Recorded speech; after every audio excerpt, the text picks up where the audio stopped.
8 tahun lalu, sosok perempuan yang satu ini pernah menjadi tamu di acara Kick Andy. Waktu itu dia bercerita bagaimana seorang perempuan kampung dan hanya lulusan SMP bisa sukses menjadi pengusaha.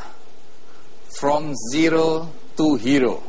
Tapi kali ini saya mengundang sosok perempuan kampung ini untuk tampil di acara Kick Andy, tapi sebagai menteri. Mari kita sambut Susi Pujiastuti.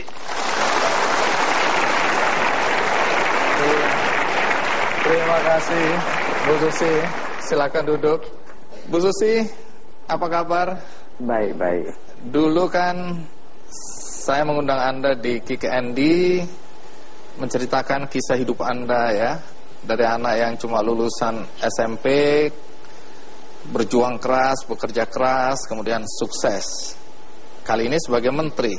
Apa perbedaan yang paling Anda rasakan sebagai pengusaha dan sebagai menteri? Usaha ya lebih enak karena punya sendiri. Saya lebih bebas, lebih hari ini mau jadi ya jadi, besok ya besok gitu. Lalu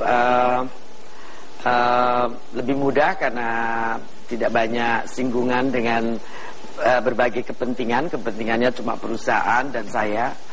Kalau sekarang ya serba susah, udah gitu selalu diliput di mana-mana. Jadi kadang-kadang tidak boleh lupa, dulu kalau duduk seenaknya, sekarang nggak bisa. Dulu mau apa ya, pokoknya keluar pakai baju ya sesukanya. Sekarang nggak bisa. Sekarang tatonya harus ditutupin. Iya. Nggak juga sih kadang-kadang capek ya, dilepas saja sudah. Tunggu dulu, ini pertanyaan saya baru satu, tapi kelihatannya Anda sudah curcol ini ya. Itu apakah artinya Anda menderita sekarang? Sometimes ya, kadang merasa seperti itu. Apa banyak seperti terlalu banyak kekangan gitu. Masih ada lagi curahan hati? Kadang dibikin gampang saja, lebih gampang dan lebih mudah, lebih cepat. Tapi ya tidak boleh, namanya pemerintah bikin begini gitu. Masih ada lagi? Kami sabar mendengarkan Anda. Kapan lagi Anda bisa curcol seperti ini? Baik. Belakangan kalau kami bertanya kepada masyarakat ya di jalan-jalan, apa yang Anda ingat tentang menteri kita Susi Pujiastuti? Selalu yang mereka sebutkan adalah menenggelamkan kapal-kapal pencuri ikan. Jadi wajah Anda ini identik dengan kapal-kapal yang tenggelam itu. Baik, sebelum kita lanjutkan, ada baiknya kita lihat dulu sepak terjang seorang menteri kelautan dan perikanan berikut ini.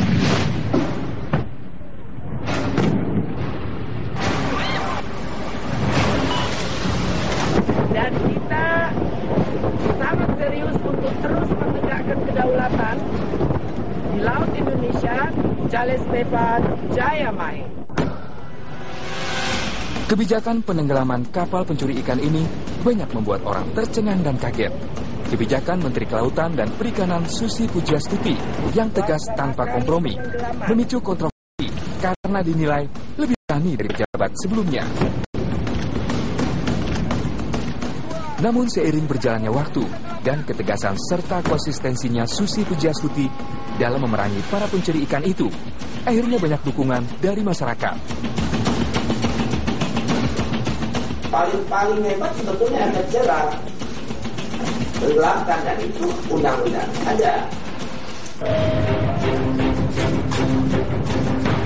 Hingga kini sudah 174 kapal pencuri ikan di perairan kita yang ditenggelamkan menteri yang bernyali ini.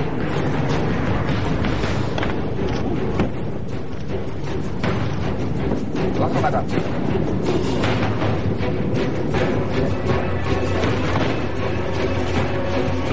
Langkah tegas Susi Pujiastuti sebagai Menteri Kelautan dan Perikanan tidak hanya menenggelamkan kapal pencuri ikan saja. Ia juga memperhatikan nasib nelayan yang selama ini banyak mengeluh akibat banyaknya segala pungutan retribusi. Biaya retribusi ia pangkas dan sejumlah regulasi yang berpihak kepada nelayan ia canangkan. Meskipun begitu, Menteri Susi juga pernah diprotes oleh nelayan karena kebijakan yang dibuatnya, yaitu ketika mengeluarkan larangan penggunaan alat penangkap ikan pukat hela dan pukat tarik, serta saat membatasi komoditas perikanan.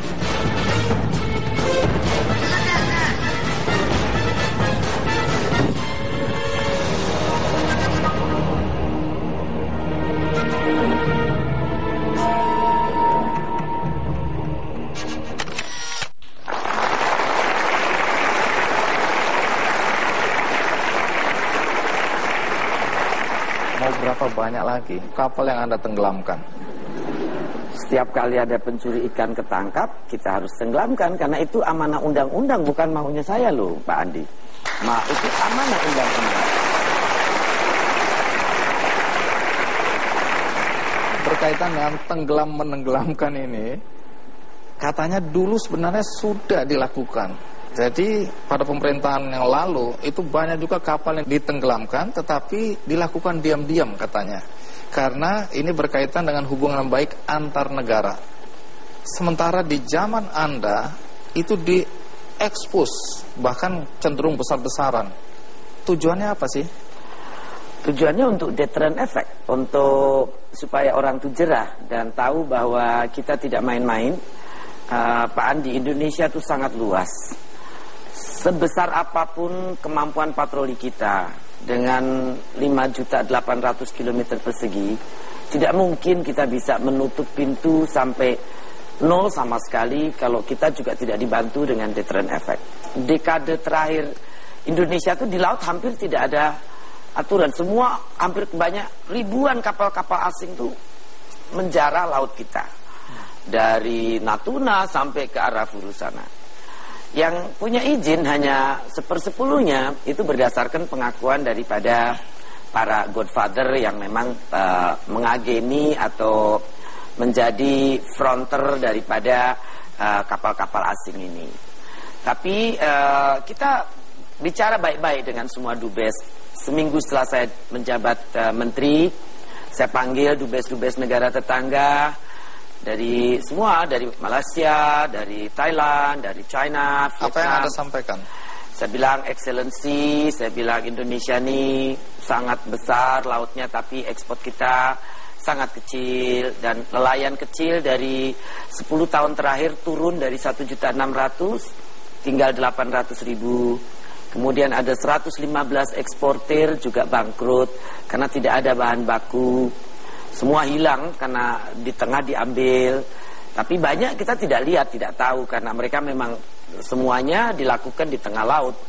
Bongkar muat, BBM, juga yang bukan lagi ini, mereka juga bukan cuma nyuri ikan, BBM-nya juga pakai BBM kita.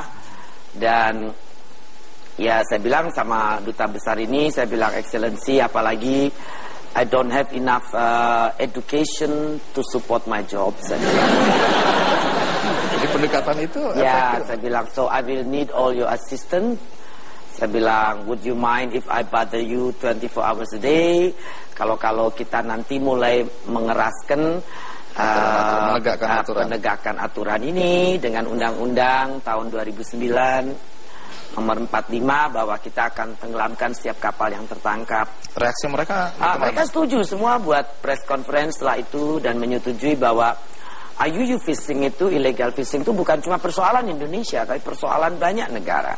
Jadi seringkali ada acara resepsi kedutaan, mereka juga tahu saya baru menenggelamkan kapal mereka. Excellency apologize, saya juga Excellency apologize, saya tenggelamkan lagi.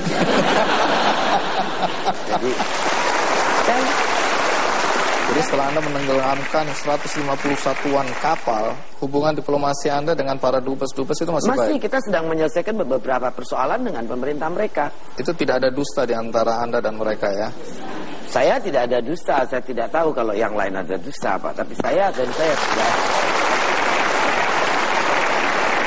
Nah, dengan sikap dan tindakan Anda seperti itu, atau kebijakan menenggelamkan kapal dan diekspos tanda kutip besar-besaran, dampaknya apa yang terasa sekarang ini? Kita kan keluarkan izin seluruhnya KKP ada 1.300. Jadi saya tanya mereka, ya ada 3 mungkin kopinya. Saya bilang nggak percaya saya, ya 5. Saya bilang nggak percaya saya, ya kadang-kadang 10. Satu izin kapal bisa ada 10 kapalnya. Catnya sama, warnanya sama, nomor saja kadang berbeda.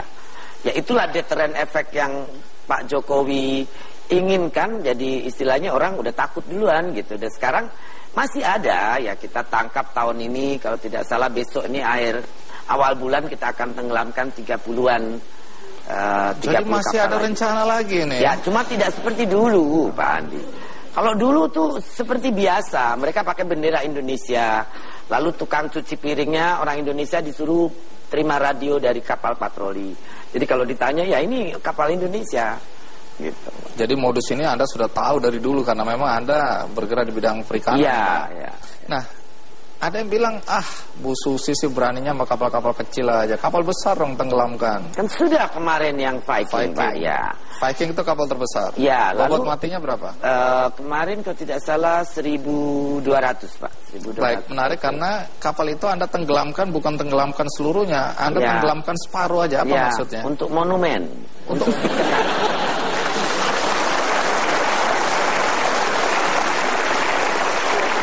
saya minta izin Pak Presiden boleh, ya bagus. Tunggu dulu, apa tujuan dari monumen ini?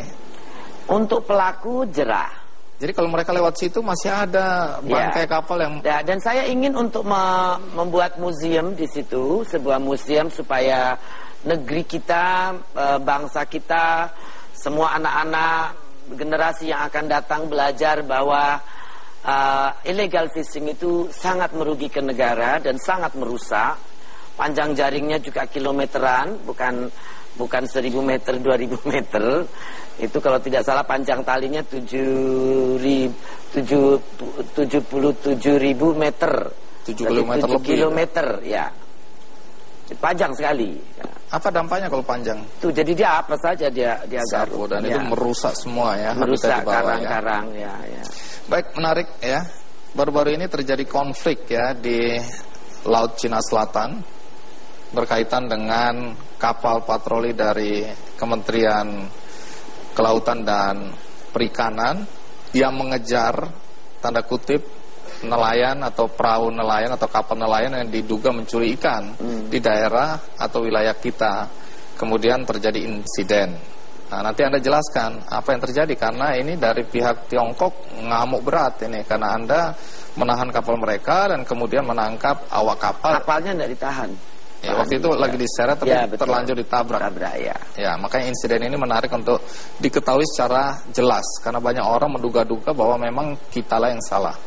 Tapi sebelum Anda jawab, kita rehat sejenak, ikuti terus Kick Andy.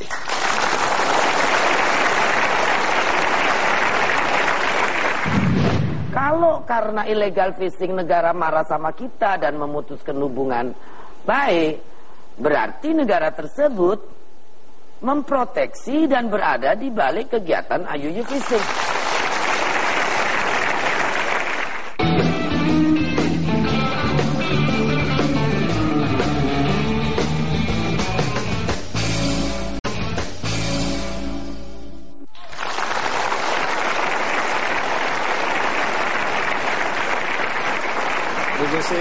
Baru-baru ini kan terjadi insiden ya, bentrokan antara kapal patroli KKP dengan patroli pantainya Tiongkok.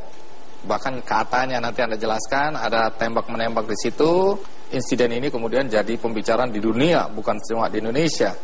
Boleh jelaskan karena ini informasinya simpang siur. Apa sebenarnya yang terjadi? Jadi hari itu kapal patroli kita sedang patroli dan melihat di radar bahwa ada kapal China yang menangkap ikan di ZEE kita. Makanya disamperin. Nah, disamperin tapi mau tabrak. Jadi ini laporan yang saya terima. Jadi akhirnya dilakukan tembakan peringatan, tetap mencoba ini. Lalu 3 orang dari kapal kita loncat ke kapalnya Tiongkok, diambilnya ABK, dilumpuhkan ABK, ditarik ke kapal kita. Kemudian kita towing kapal mereka masuk ke wilayah Natuna. Pada saat mau masuk garis teritorial 12 mil, itu kapal patroli mereka yang mengikuti di belakang menumbur kapal ikan mereka. Akhirnya tidak bisa ditowing, dan kemudian ada perintah dari TNI juga supaya tidak terjadi konflik lebih ini lagi. Jadi ya kita lepaskan saja kapalnya, lalu kita bawa ABK-nya ke daratan Natuna. Nah, kenapa kapal mereka menabrak kapal nelayan mereka juga? Apa tujuannya kira-kira? Atau dugaan tujuan dari tabrakan? Supaya tidak bisa ditowing ke Indonesia. Mungkin saya dengar pemerintah Tiongkok sangat keberatan apabila sampai kapalnya ditenggelamkan seperti itu. Saya punya keyakinan bila pemerintah Tiongkok yang level tinggi mengerti, saya yakin mereka juga bisa mengerti kenapa kita harus bisa menegakkan hukum di negeri kita. Karena saya yakin IUU fishing untuk negara manapun adalah persoalan yang sudah dianggap adalah sebuah aktivitas kriminal. Kenapa dari dulu nggak ada masalah? Karena ini secara tradisional mereka memang mencari ikan di wilayah itu. Kenapa sekarang jadi persoalan? Ya dari dulu juga harusnya persoalan, karena itu ZTE kita, Pak Andi. Kenapa baru sekarang ribut kita? Karena saya melihat orang patroli kita melihat bahwa mereka menangkap di ZTE kita. China bilang sovereignty Indonesia, berarti itu ZTE kita. Ya kalau dia sudah mengakui ZTE kita, itu ya illegal fishing, dan pemerintah Tiongkok harus mendukung penegakan hukum ini kepada juga atas dasar bilateral relationship yang baik. Karena saya yakin pencurian ikan pasti tidak termasuk klausul hubungan baik antar negara, pasti itu saja. Baik, setelah kejadian itu Anda meminta agar angkatan laut kita mengirim kapal perang untuk menjaga wilayah tersebut, benar? Saya pikir mereka pemerintah Tiongkok ya untuk lebih supaya ada deterrent effect, saya rasa lebih bisa munculkan adalah kalau kita melihat ada penjaganya kan pasti orang tidak berani. Karena kan itu memang ZTE kita, Pak Andi. Jadi ya supaya tidak sembarang orang bisa masuk dan nangkep ikan dan ambil apa saja. Nah, jadi kalau dari cerita Anda ini terlihat banyak sekali kejahatan yang terjadi di perairan kita, di laut ya, sana. Di laut, ya? Itulah bedanya. Di laut tuh dulu orang usaha beli izin 1, kapalnya 10. Hampir tidak jadi mereka kapalnya bentuknya sama, catnya sama, nomornya saja, kadang namanya juga sama. Benderanya itu seperti Viking. Kemarin kita tangkap ada 30 bendera di dalam kapalnya. Jadi Viking ini berganti-ganti bendera. Iya, kemana mereka tujuan. Dan berganti-ganti nama katanya ya. Iya, dulunya katanya namanya bukan Viking. Dan ini menjadi buronan. Jadi mereka mungkin katanya mungkin ini dianggap oleh Norwegia karena dulu yang pertama kali kejar-kejar mereka tuh Norway. Iya. Jadi untuk meledek Norwegia dia kasih nama Viking. Nah, tindakan Anda atau kebijakan Anda ya yang terlalu tegas dan keras ini selalu dari sisi lain dilihat sebagai kekhawatiran. Itu bukan kebijakan saya, itu undang-undang perikanan Indonesia. Yang Anda lakukan, saya Anda eksekutor tegakkan daripada undang-undang itu karena saya menteri KKP. So, right. Ini yang suka media nakal ditulis-tulis gitu, Pak. Yeah. Oh ini peraturan pemerintah, undang-undang, dikatanya Susi yang punya kelakuan kan gitu. Mereka nggak benar ya. Selalu cari heboh, itu persoalannya. Baik, undang-undang yang Anda mau tegakkan ini oleh beberapa pihak dilihat justru merugikan Indonesia karena ini membuka peluang, karena ini sangat sensitif jika membuka peluang adanya hubungan yang rusak antara negara-negara yang kapal nelayannya Anda tenggelamkan tadi. Dengan sikap Anda menegakkan undang-undang secara keras, tidak ada diplomasi di situ. Oh, saya rasa tidak. Kita baik, duta besar beberapa bulan sekali kita masih ketemu untuk membicarakan ini itu. Memang dengan pemerintah Tiongkok karena baru ada insiden ini, tapi sebetulnya beberapa bulan sebelumnya saya juga bertemu Dubes untuk penyelesaian kapal-kapal ex asing dari China yang ada di Indonesia. Illegal fishing tidak mungkin masuk dalam klaus hubungan bilateral dua negara. Tidak bisa kejahatan termasuk dalam klaus itu, Pak Andi. Kalau karena illegal fishing negara marah sama kita dan memutuskan hubungan baik, berarti negara tersebut memproteksi dan berada di balik kegiatan IUU fishing. Kan tidak mungkin, Pak. Baik, masih banyak hal menarik, terutama apakah di laut itu sebenarnya ada mafia. Karena semua orang menganggap banyak sekali mafia, tapi yang mana dan siapa mereka itu yang mereka selalu tidak tahu. Mungkin Anda bisa jelaskan apakah benar atau tidak, tapi jangan sekarang, karena kita rehat dulu, ikuti terus Kick Andy.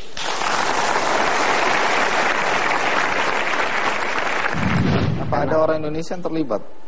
Tanpa dibantu oleh orang Indonesia, tidak mungkin mereka dari luar berani masuk begitu saja.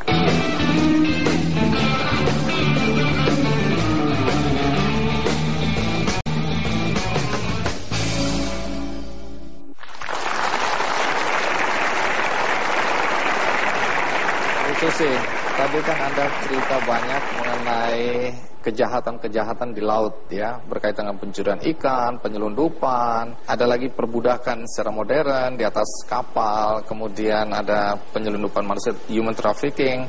Nah, tapi semua orang kok merasa sebenarnya di laut itu ada mafia. Saya nggak tahu apa yang dimaksud, tapi adakah yang Anda anggap memang kegiatan-kegiatan kejahatan yang dilakukan oleh para mafia? Illegal fishing dalam skala besar itu memang kejahatan transnational organized, Pak, dan sangat terorganisasi. Seperti contoh Viking itu antar negara, mereka sudah punya tanker yang akan mengisi bahan bakar.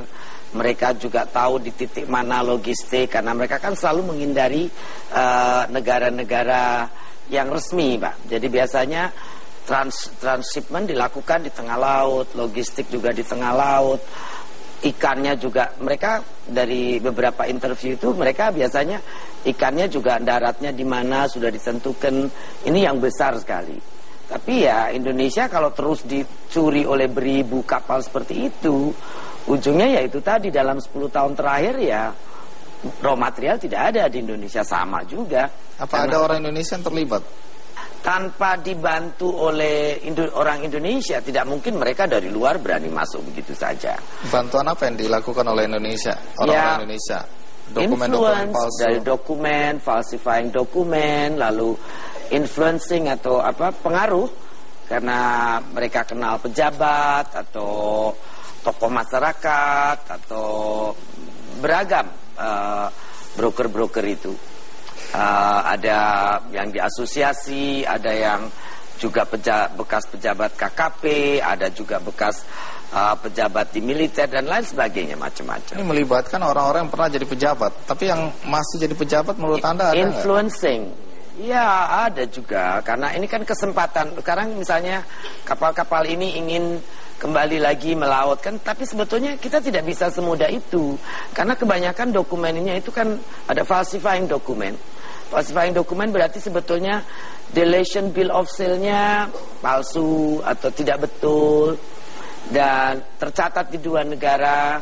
Tadi kembali bahwa kapal itu tidak dipanggil it atau benda. Kapal itu berkewarganegaraan seperti kita manusia.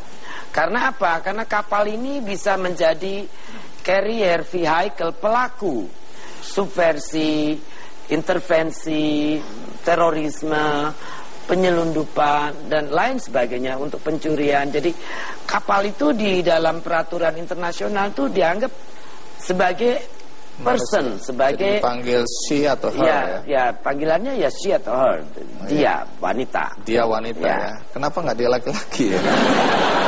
Laki-laki tambah kacau hidupnya ya. berkaitan dengan kejahatan tadi. Menurut Anda seberapa mengerikan ya kejahatan di laut ini? Ya, yang kita tahu seperti contoh di Benjina, ternyata itu ada pelaut-pelautnya itu dari umur 9 tahun, sudah 22 tahun tidak pernah pulang. Mereka dari Myanmar, dari Rohingya. Dan sebetulnya juga banyak orang Indonesia yang diperbudak di kapal-kapal illegal fishing, tapi tidak di perairan Indonesia. Mereka ada di Afrika, ada di South America. Kemarin yang cerita di Angola, ada di kapal 7 orang. 5 orang tuh meninggal tiap hari kelaparan, tidak minum, tidak makan selama berhari-hari karena di jangkarnya di laut, jadi tidak di pelabuhan. Mereka takut masuk pelabuhan. Jadi tidak ada yang nganter makanan dan logistik. Akhirnya meninggal, ada 5 orang, cuma 2 yang selamat. Kemarin contoh lagi ada yang ditelantarkan di Argentina, juga di wilayah Argentina. Jadi sindikat kejahatan internasional yang sangat terorganize. Sebetulnya apa yang kita lakukan di Indonesia ini sudah menginspirasi banyak negara. Contohnya membawa keberanian ke banyak negara. Apanya yang menginspirasi? Palau sudah mulai meledakkan tempo hari 2. Kemarin juga satu lagi Argentina juga berani tembak. Jadi ledak-meledakan ini jadi tren ini ya. Gara-gara Anda itu semua ya. Itu undang-undang Indonesia, Pak.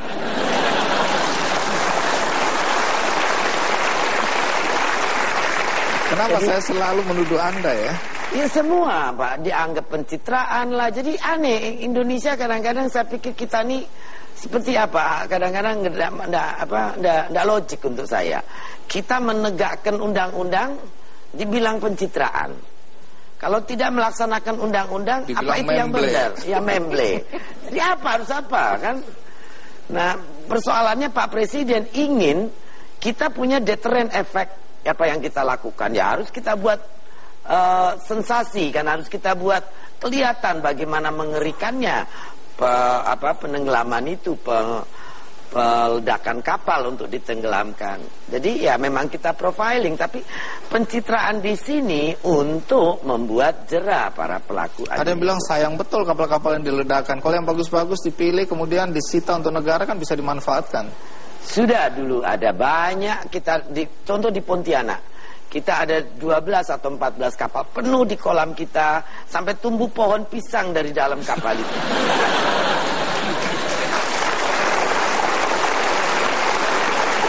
Tunggu. Dengan cerita ini apa pesan moralnya sebenarnya? Apa yang Anda ingin ceritakan? Jadi bikin macet pelabuhan, nggak bisa dipakai, penuh oleh kapal sitaan. Kemudian ternyata tidak dimanfaatkan. Atau kalaupun ada yang dimanfaatkan akhirnya dijual, jual lagi kembali ke pemiliknya. Lelang juga beberapa kali yang menang juga pemiliknya. Nah, dengan sikap Anda yang menegakkan peraturan dengan cara yang sangat tegas, walaupun itu juga memang atas tanda kutip restu dari presiden atau bahkan diinginkan oleh presiden, tetapi kan ujung-ujungnya orang melihat Anda, sehingga banyak orang yang sakit hati, orang-orang yang dirugikan oleh sikap dan tindakan Anda sebagai menteri. Nah, saya dengar banyak juga mengalami ancaman ya. Apa bentuk ancaman yang pernah Anda rasakan? SMS ada, tapi saya pikir serius tidak. Oh, jadi Anda nggak takut? Ya, saya dijaga banyak, ada walpri dari polisi.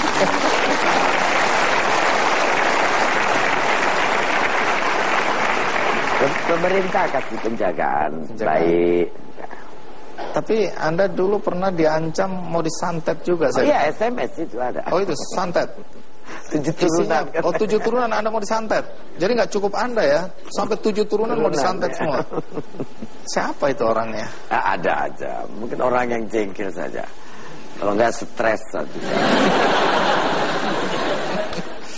Nah, kalau diancam-ancam kita apa reaksi Anda atas sikap Anda? Ya, biasa saja. Saya kan melaksanakan tugas negara, Pak Andi, dan ya perintah Pak Presiden. Jadi Anda laksanakan dengan segala konsekuensi. Dengan segala konsekuensi.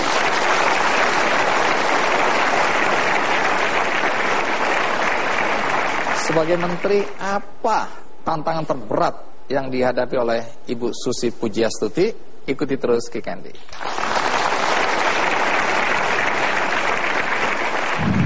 Dari semua apa yang Anda kerjakan, banyak orang menganggap Anda ini perempuan baja, perempuan kuat, ya, hati maupun fisik.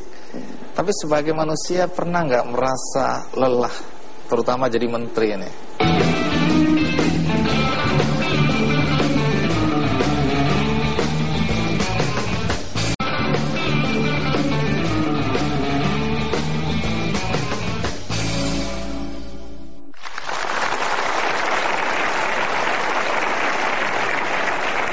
Ujung dari semua tindakan Anda, kebijakan Anda mewakili negara tentu saja adalah untuk kesejahteraan bangsa Indonesia.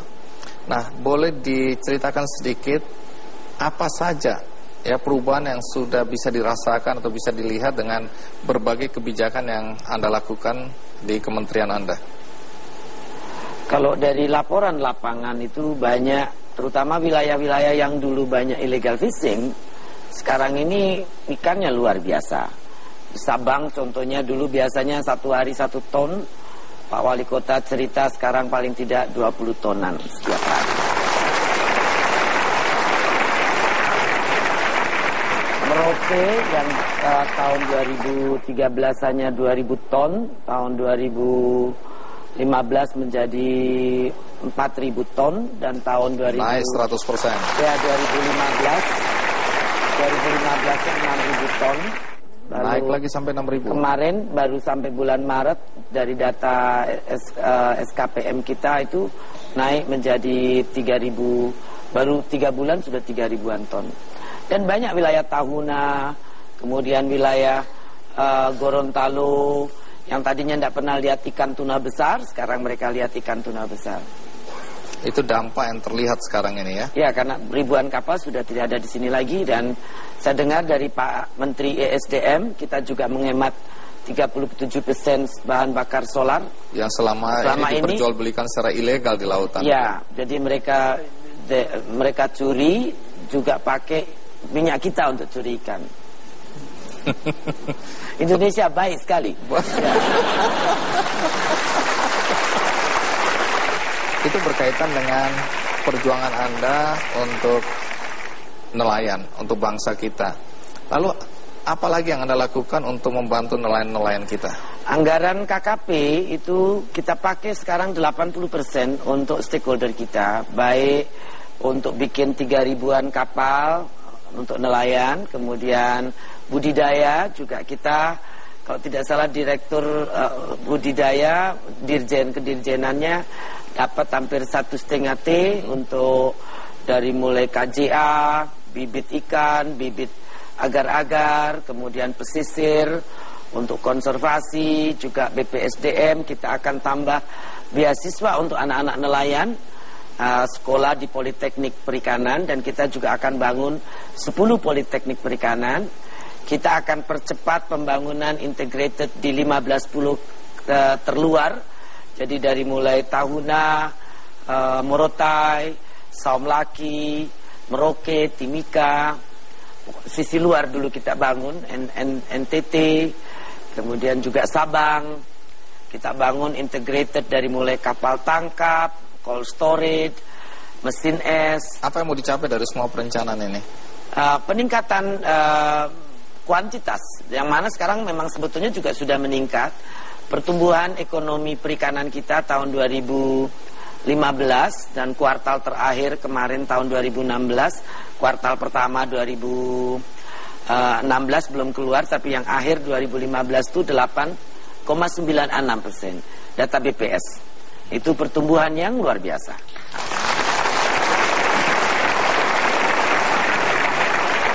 Bu Susi, dari semua apa yang Anda kerjakan, banyak orang menganggap Anda ini perempuan baja, perempuan kuat, ya, hati maupun fisik. Tapi sebagai manusia pernah nggak merasa lelah, terutama jadi menteri ini? Ya, sering. Oh, sering? Ya, kadang-kadang pengen sesuatu tuh seperti ini, tapi ternyata tidak bisa karena ini pemerintah begini. Banyak harus menjelaskan lagi, harus explaining lagi, seperti kenapa ditenggelamkan, kenapa tidak dibagikan ke nelayan. Pertanyaan itu setiap minggu ada saja orang baru tanyakan. Dan saya kan bertanya harus lagi, jawab ya. Pak Andi juga tanya lagi. Iya. Besok lagi wartawan lain tanya lagi. Jadi sebenarnya Anda udah jengkel sama saya nih ya. Ya. Nah, ketika menghadapi perasaan seperti itu, lalu apa yang Anda lakukan? kadang kalau pas di kantor ya saya putar musik saja, musik klasik, atau kadang-kadang kalau jenuh sama klasik rock atau apa, kenceng-kenceng sampai peka telinga. Jadi musik rock ya? Ya rock atau apa saja saya suka, folk musik juga suka, klasik suka, dangdut ya. Kadang-kadang kalau sama Pak Ota sama anak-anak saya di rumah main dangdut ya. Ada band kecil. Baik, menarik ya, karena ternyata Anda juga merasakan satu masa di mana Anda lelah juga ya. Karena tidak bisa melakukan apa yang Anda ingin lakukan berkaitan dengan harus adanya koordinasi dengan berbagai pihak. Kalau soal orang-orang yang terlibat kejahatan di laut, ini kan Anda bisa lihat bahwa mungkin ada di antara kita masih menjabat dan seterusnya. Frustrasi nggak Anda melihat orang-orang yang hanya menguntungkan dirinya sendiri dan merugikan nelayan? Itu yang bikin saya lelah sekali kadang-kadang Pak. Kadang capek. Memang reforming perikanan ini a long journey dan sangat waktu periode ini akan pahit untuk beberapa orang yang sudah tidak lagi bisa dapat komisi jualan izin, bikin izin, gitu kan tidak ada lagi. Saya sih inginnya sebetulnya ikan banyak, segera ganti ya alat tangkap atau segera bikin kapal, karena saya yakin sekarang dan banyak cerita penangkapan itu luar biasa. Saya berharap kita jaga ikannya. Kita kan tidak mungkin mengasih nelayan uang tunai terus menerus. Bantuan tunai mau berapa lama Indonesia kuat? Ya kita cuma bisa jaga lautnya supaya ikannya tetap ada, banyak, mereka bisa ambil. Dan seperti misinya pemerintah, laut masa depan bangsa. Kalau tidak dijaga 10 tahun, 20 tahun habis, terus mau apa? Masa depan bangsa. Bangsa kita cuma mau hidup 20 tahun lagi generasinya. Tidak mungkin bergenerasi. Kalau kita tidak bisa makan ikan susah. Punya laut nomor 2 terpanjang di dunia, konsumsinya cuma ikan mas, ikan lele, ikan mujair. Ironi kan Pak. Jadi negeri sebesar ini makan ikan sekarang sudah mudah, banyak di mana-mana.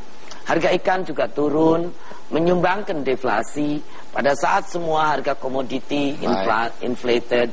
Jadi dan perlu diketahui Pak Andi, 10 tahun terakhir 1 dari 3 anak Indonesia kuntet tumbuhnya. Karena ya kurang protein, kurang gizi. 10 tahun dari 2003 sampai 2013. Dan ada yang juga jadi botak ya. Bisa juga kan kurang omega kan. Ikan banyak omega.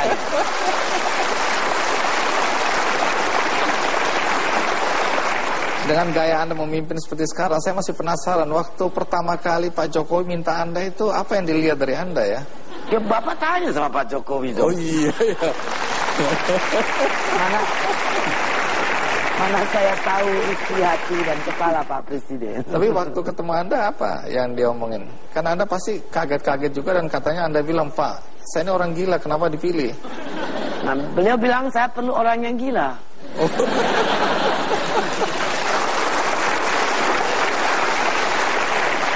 Tapi serius, ini saya cuma ingin tahu aja. Itu juga serius Wawan. Kalau penampilan Anda, itu Pak Jokowi waktu itu ngomong nggak, Bu Susi minta maaf ya, penampilan Anda kok urakan gitu, bisa nggak diperbaiki atau dijaga? Ada nggak? Jadi Pak Jokowi menerima Anda apa adanya? Iya. Tapi sebelumnya Anda kenal Pak Jokowi nggak sih? Ketemu waktu beliau mau dilantik malam, saya ucapkan selamat di bandara 2 menit saja. Jadi sebelum ini belum kenal, bukan teman, bukan apa gitu. Jadi dari mana Pak Jokowi tahu Anda ya? Tanya sendiri. Oke, gaya Anda kan berbeda dengan Pak Jokowi. Anda kan minta maaf nih ya, agak urakan gitu loh, agak kacau ya. Ini perasaan saya. Tapi very manner loh Pak. Oh iya. Maksud saya penampilan. Sementara Pak Jokowi kan kesannya lembut, santun gitu. Susi juga santun. Oh, iya. Kira-kira antara Anda dan Pak Jokowi apa yang membuat klop gitu? Ada persamaannya apa?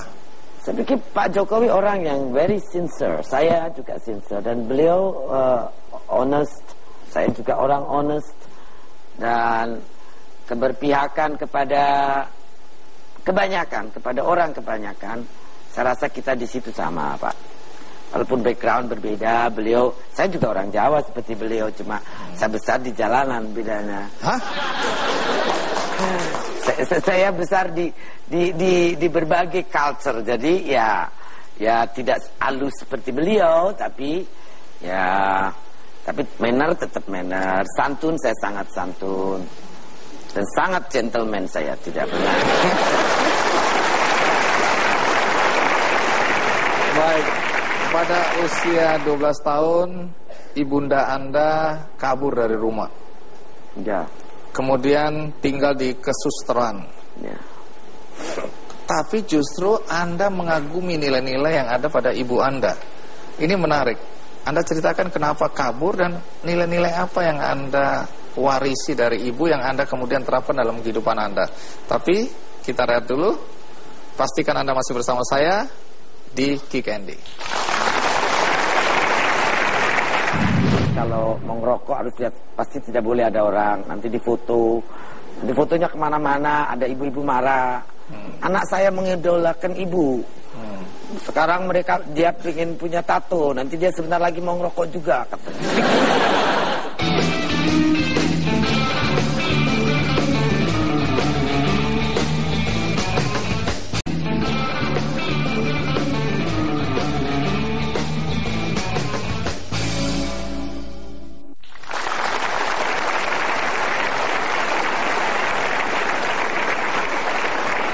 Bu Susi, karena waktu pertama kali Anda di acara Kick Andy kan sebagai pengusaha, kemudian sekarang sebagai menteri. Dulu kan Anda bebas melakukan apa aja yang tadi Anda ceritakan, ya. Mau duduk di pinggir jalan juga nggak ada yang persoalkan, mau pakai tato juga nggak ada yang ribut, mau sedikit ya ngepul-ngepul juga nggak ada yang ngeramein. Tapi sekarang sebagai menteri itu menjadi urusan semua orang. Nah, apa kegiatan-kegiatan lama Anda yang akhirnya sekarang nggak bisa Anda lakukan lagi sebagai menteri? Jalan di kota, jalan kaki, terus ke mall. Jadi Anda nggak pernah ke mall lagi sekarang? Makan di restoran terbuka. Nggak bisa lagi? Karena mau makan baru begini, Bu foto. Saya mau masuk, boleh foto Bu, turun lagi. Begitu satu orang boleh, sampai yang setengah lain. jam, akhirnya nggak makan. Jadi Anda menderita sekarang ini ya. Terus kalau mau ngerokok harus lihat, pasti tidak boleh ada orang. Nanti difoto, nanti fotonya kemana-mana, ada ibu-ibu marah. Anak saya mengidolakan ibu. Sekarang dia pengen punya tato, nanti dia sebentar lagi mau ngerokok juga katanya. Tidak boleh merokok depan umum. Dan Bu Nila mulu, Bu Menkes juga komplain. Karena banyak orang kenal saya, jadi saya tidak boleh merokok. Ya saya sudah bilang saya akan berjanji berhenti dan mencoba mengurangi merokok karena merokok tidak baik.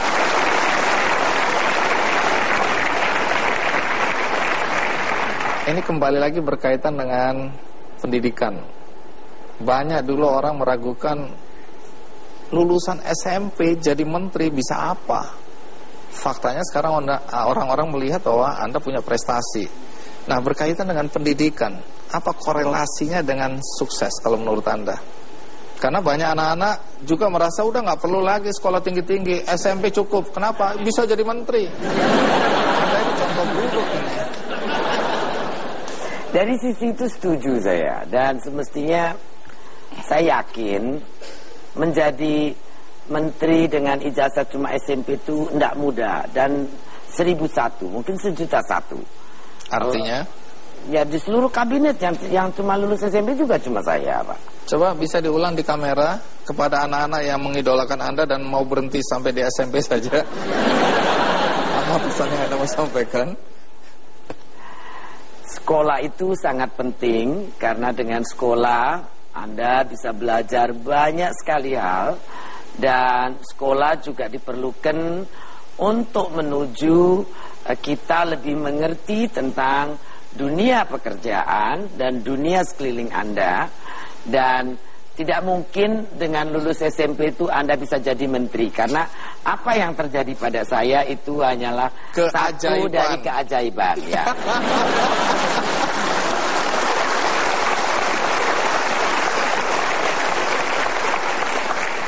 Hal yang juga menarik adalah orang tidak lagi melihat gaya Anda yang kadang-kadang seenaknya itu, terus pendidikan Anda.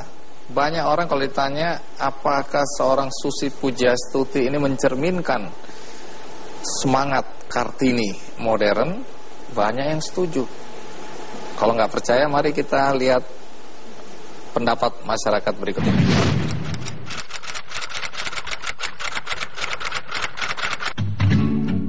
Dia itu nyentrik ya, tegas. Berani itu orangnya itu ya. Pokoknya keren sih buat ibu itu. Jadi tuh ngasih tahu orang kalau kita tuh nggak boleh ngejudge orang dari luarnya aja, tapi kita bisa ngeliat kinerjanya kayak gimana.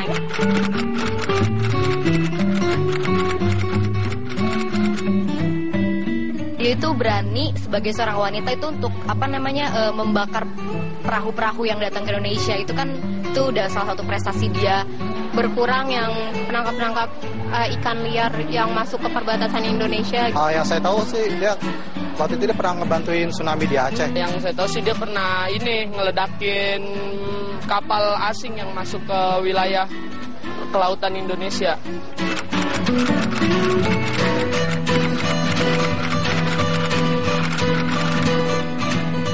Cocok banget. Soalnya dia itu pertama berani dalam bertindak, terus juga yang pasti dia nggak korupsi. Cocok sih, cocok banget. Soalnya Kartini itu kan memperjuangkan hak-hak wanita kan. Jadi wanita tuh bukannya sekedar di rumah. Untuk saat ini cocok saja karena dia pemberani di Indonesia. Walaupun wanita tapi nggak lemah gitu. Menurut saya Ibu Susi tuh sosok Kartini.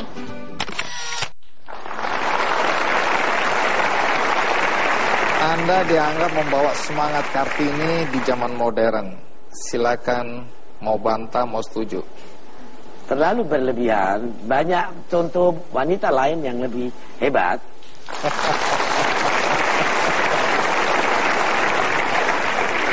Ya, sekarang berkaitan dengan nilai-nilai dari orang tua, terutama ibu. Karena saya dengar cerita umur 12 tahun ibu Anda kabur dari rumah. Tentu kami semua ingin tahu kenapa kabur dari rumah dalam usia 12 tahun.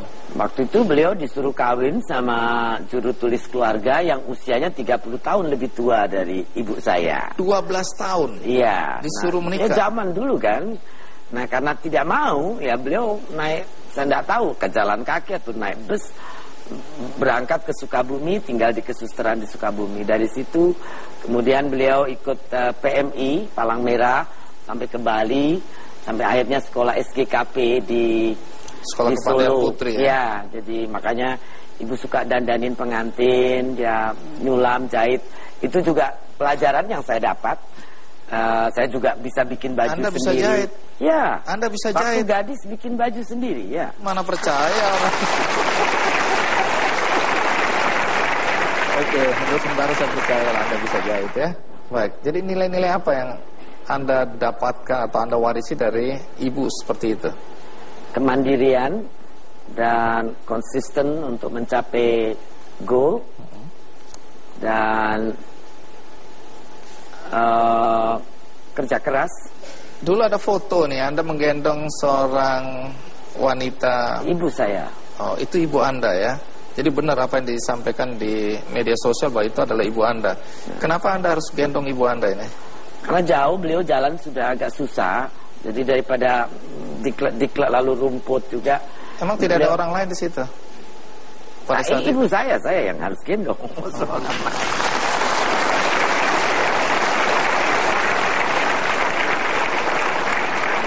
Sebagai ibu, tentu kami semua juga ingin tahu nilai-nilai apa yang Anda wariskan kepada anak-anak ya. Tapi sekali lagi kita akan tanyakan itu, atau saya akan tanyakan itu setelah kita rehat. Pastikan Anda terus bersama saya di acara Kick Andy.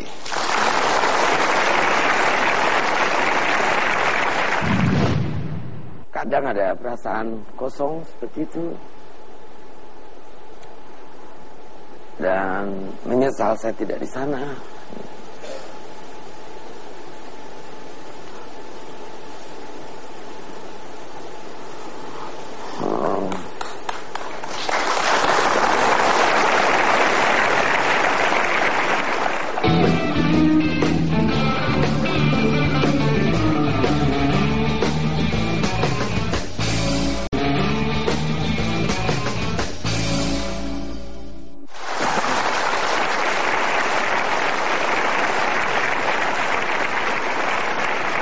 Susi, Anda pernah menyatakan tidak ingin berlama-lama jadi menteri. Sampai sekarang Anda sih masih jadi menteri ya. Jadi nanti jelaskan apa yang dimaksud tidak ingin berlama-lama jadi menteri. Tapi sebelum itu, kita saksikan dulu perjalanan karir seorang Susi Pujiastuti. Ini dia liputannya.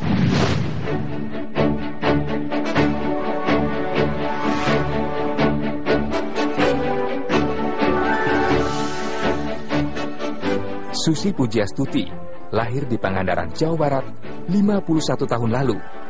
Naluri bisnis menuntun Susi untuk berhenti sekolah dan mulai berbisnis. Dengan modal Rp750.000 yang didapat dari menjual perhiasan, Susi menjadi pengepul ikan di Pangandaran pada tahun 1983. Bisnisnya terus berkembang. Hingga tahun 1996, Susi mendirikan pabrik pengolahan ikan PT ASI Pujiastuti Marine Product. Tahun 2004, Susi membeli sebuah pesawat Cessna Caravan untuk mendukung bisnisnya di bidang perikanan. Susi mendirikan PT ASI Pujiastuti Aviation dengan call sign Susi Air.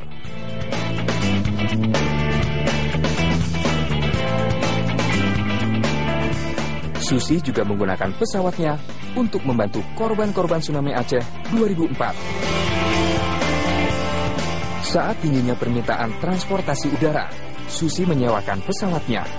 Susi Air banyak beroperasi di daerah yang belum terjamah maskapai lain dan fokus melayani penerbangan perintis.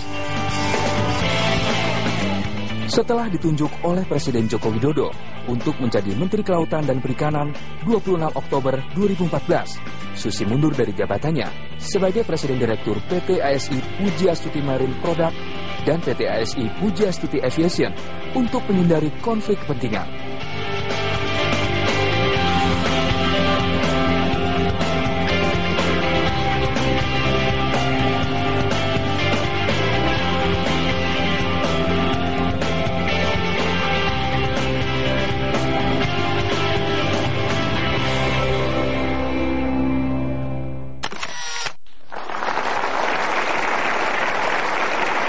Ya, pernah terbayang bakal jadi menteri nggak? Nggak ada cita-cita jadi menteri. Mana ada pikiran kamu? Dulu kecil kita nggak tahu menteri itu apa-apa. Saking di pelosoknya waktu itu ya. Ya, tadi Anda baru menjelaskan bahwa Anda mewarisi nilai-nilai dari orang tua, terutama ibu ya, yang Anda kemudian terapkan dalam kehidupan. Tapi sekarang nilai-nilai apa yang Anda juga ingin wariskan kepada anak-anak? Kemandirian, kejujuran, sportif, dan konsisten. Jadi kalau konsekuensi bahwa apa yang kita lakukan pasti akan membawa konsekuensi. Jadi setiap langkah pasti ada konsekuensinya, pasti ada rewardnya, dan itu saya percaya bahwa sebetulnya kita diberi pilihan oleh Tuhan untuk menentukan end-nya itu seperti apa. Berkaitan dengan anak-anak, ya turut berduka cita karena baru-baru ini anak Anda kan meninggal. Rumors yang beredar macam-macam. Ada yang bilang bahwa ini balas dendam dari orang-orang yang dirugikan oleh Anda. Jadi ini liar sekali. Tapi komentar Anda dulu tentang anggapan-anggapan seperti itu. awal juga kadang-kadang pikiran banyak juga di kepala seperti itu, tapi ternyata dari hasil examiner itu ya memang heart failure pada saat tidur. Ya penyebabnya karena sesak napas dan dia ada asma juga berat. Jadi kurang sehat badan atau kecapean. Dan mungkin juga yang dibilang oleh dokter sleep apnea, tapi memang dia gagal jantung pada saat tidur. Nah, Anda kan dijuluki perempuan besi, perempuan baja, perempuan kuat ya, yang orang yang tangguh. Dengan kepergian anak sebagai ibu, apa dampak yang Anda rasakan atau bagaimana Anda mengatasinya? Kadang ada perasaan kosong seperti itu, dan menyesal saya tidak di sana.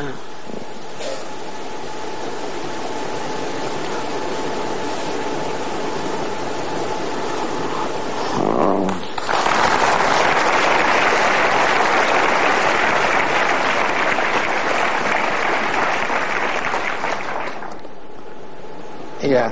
Saya dengar ada penyesalan yang dalam dari Anda bahwa oleh karena tanggung jawab sebagai menteri untuk negara, untuk bangsa, Anda kekurangan waktu, merasa waktu Anda banyak tersita sehingga Anda tidak banyak lagi punya waktu untuk anak-anak Anda, sehingga ketika anak Anda pergi dan Anda merasa bahwa waktu itu kurang sekali untuk anak-anak. Apa betul itu?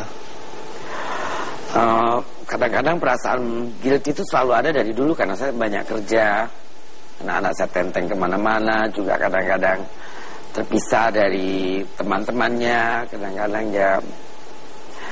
Tapi saya mencoba untuk memberikan kualitas kepada waktu kalau kita sedang bersama, dan saya pikir so far it's okay. Cuma kadang-kadang juga terpikir mungkin saatnya untuk stop and konsentrasi ke keluarga, kadang-kadang seperti itu. Tapi ya saya pikir saya masih punya tenaga dan pikiran yang saya bisa berikan kepada negara ya.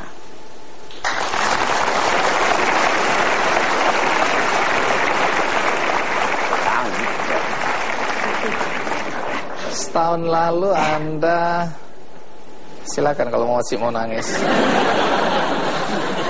Ya, walaupun kelihatannya kita bercanda, tapi pasti kami memahami perasaan Anda ya.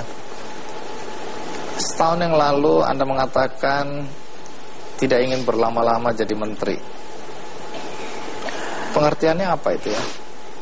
Kadang-kadang kesel aja pada baca komentar atau apa orang yang tidak senang, atau kadang-kadang frustasi sama sesuatu yang kenapa nggak bisa dibikin simple saja, atau kenapa orang berpikiran seperti itu, kenapa mereka berpikir negatif thinking gitu. Apa benar Anda pernah ngomong sama Presiden Jokowi bahwa Anda mau istirahat sebentar gitu loh? Kenapa sampai berani-beranian bilang ke Presiden mau istirahat dulu? Enggak, libur lah gitu Pak. Libur. Kalau dikasih izin sebulan libur, emang mau ngapain? Mau jadi CEO Susi Air sebentar. Kangen ya. Adakah mimpi yang Anda ingin wujudkan ke depan? Saya ingin laut Indonesia sehat, ikannya banyak, semua orang bisa tangkap ikan, paling tidak untuk makan. Ekspor Indonesia menjadi, sekarang juga walaupun ada penurunan di tuna segar ke Jepang misalnya, tapi Indonesia tetap nomor 1. Udang kita juga sudah nomor 1. Dan saya harap orang ujungnya yang sekarang ini demo, marah dan segala macam, pada akhirnya mengakui bahwa apa yang saya lakukan, policy yang kita lakukan adalah it was the right things that happened on the right time untuk negeri ini. Itu aja. Baik, Ibu Susi, terima kasih. Dan seperti biasa di acara KKND, kalau kami mengundang orang-orang spesial, maka kami akan berikan karikatur untuk Anda. Baik, Bagaimana bentuk karikaturnya? Iya, jangan dikasih lihat Ibu Susi dulu. Kita kasih lihat ke penonton dulu. Ya, baru Ibu Susi boleh lihat.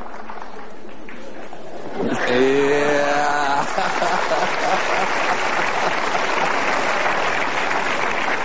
Kartini di zaman modern. Baik. Meriah. Jadi ini dipersembahkan untuk Ibu Susi ya.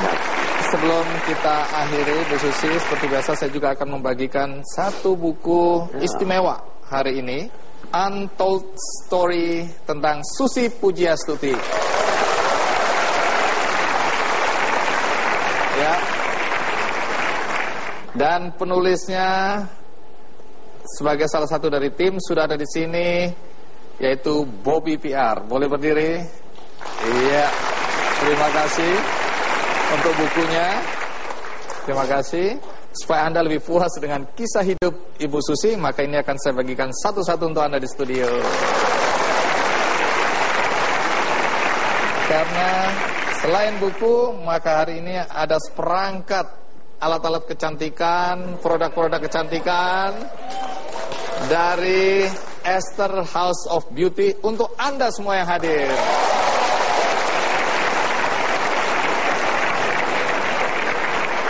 Ya, dalam rangka Hari Kartini. Sekali lagi, Ibu Susi, terima kasih banyak. Terima kasih.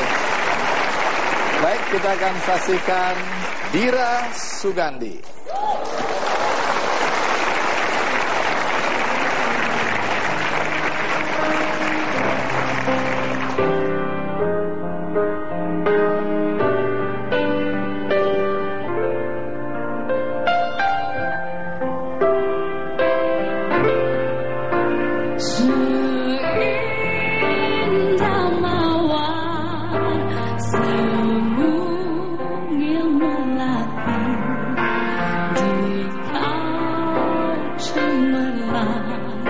Wanita